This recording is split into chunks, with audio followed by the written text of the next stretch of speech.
So what we're looking in this series, what I'm calling the age to come, is exactly in Bible history. Where do we fit in?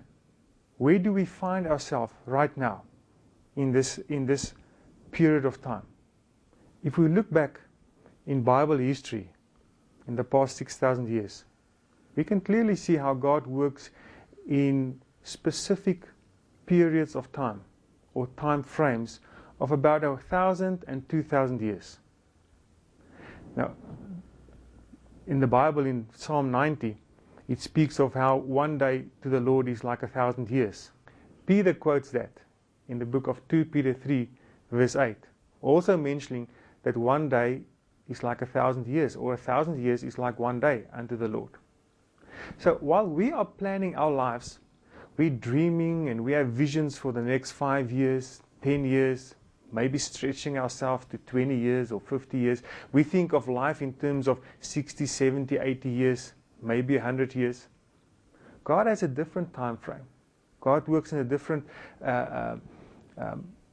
period of time, or a calendar, if I can say it that way. So God works in 1,000 years and 2,000 years. We're working in 5 years and 10 years. And many times what we're trying to do is, we try to fit God into our time frame. We think 5 years, 10 years, and then we say, well, Lord, come and bless us in our little time frame. And what we don't know or don't realize is that God has a big picture. God has a big vision.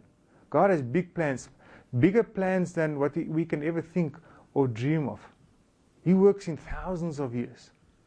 So in God's big picture, I would call it God's macro picture or God's macro plan. He thinks in terms of mankind, of the human race, of the earth and of the heavens, meaning the spiritual realms. In God's micro picture, He thinks of you.